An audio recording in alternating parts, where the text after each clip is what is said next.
Hey, what's going on everyone? Welcome back to the channel. Today we're checking out a video on the Whisky War, which was it's a war between Canada and Denmark. Yep. I've read a little bit about this in the past. It's like this tiny island that Canada and Denmark seemingly has been like a playful dispute war, and they would each leave like a bottle of whiskey, and then a passage of time would happen, and then the other side would come and then take their whiskey and then leave them a bottle of whiskey, and then they went back and forth. Let's get into the details. I actually don't know all the exact details, but I know, yeah, it's a small little island in between Greenland and the Canadian Arctic. Let's hop into it and see what we get. Hope everyone's doing incredible. Make sure to leave a comment down below, and let's get to it. I'm coming to you from Canada, but way over on the left side on that little island. Way over on the west coast, Vancouver Island. Let's go. Have you ever heard about the war between Canada and Denmark? This conflict is better known as the Whisky War, or the Liquor War. However, it cannot be called a war. The Liquor Wars, Julian. It's the Liquor Wars. What type of shampoo do you use, Julian? Sorry, Trailer Park Boys. Or in the traditional sense. I'm Canadian after all. Let's find out what happened and why it has such a strange name.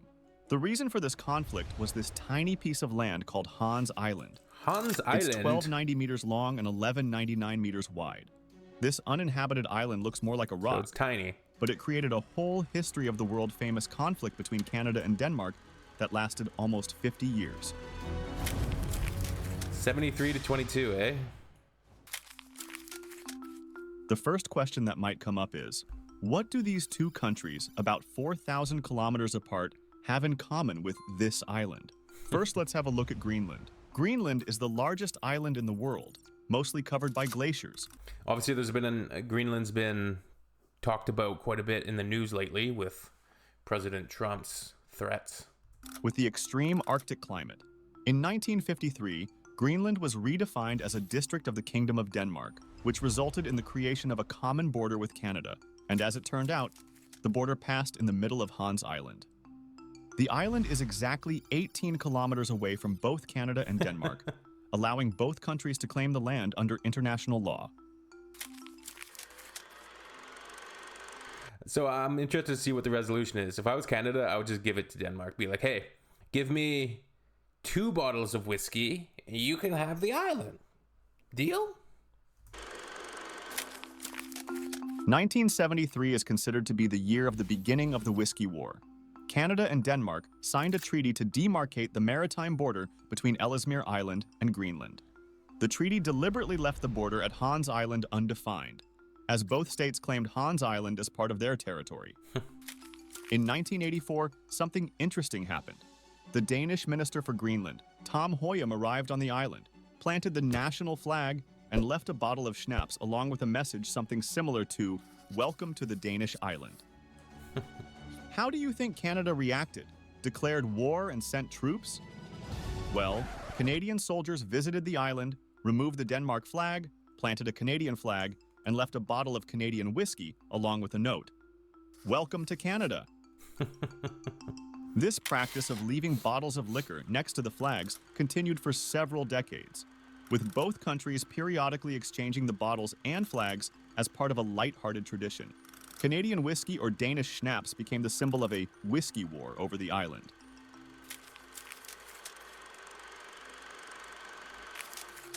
In 2005, the foreign ministers of Canada and Denmark... It's really nice to see like a light-hearted story like this in between two countries, in opposition to just all of the trash that we have to wade through on the daily with the American president. Met in New York and announced willingness to resolve the conflict, stating that a war of flags was unacceptable in the modern world. And only in 2022, the turning point was Russia's invasion of Ukraine, thus unleashing the largest war in Europe since World War II. Canada and Denmark signed an agreement to end the conflict, setting an example for other countries on how to resolve territorial disputes. It sends a message to the world, and also including President Putin. What happened with Russia's invasion of Ukraine. And so it's symbolic because it at the time where it's happening, as we're seeing that there's an illegal and unjustifiable invasion. Under the terms of the peace agreement, the island was divided along a north-south cleft in its center. 60% of the island went to Denmark, and the remaining 40% to Canada. And traditionally, the parties... Honestly, I would have just given it to Denmark. Who cares? But yeah, it's obviously symbolic, like they said. ...exchanged bottles of alcohol. I am confident this is the way wars should be fought in the modern world. Yeah.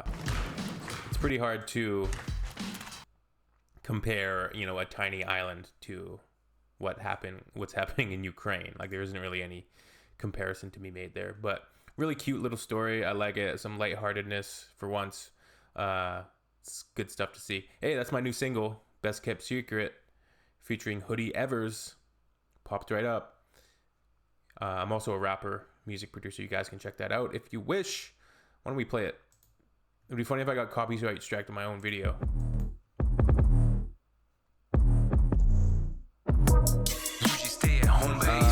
Yeah, we'll see you on the next one. Cheers. Leave a comment down below, and we'll see you soon.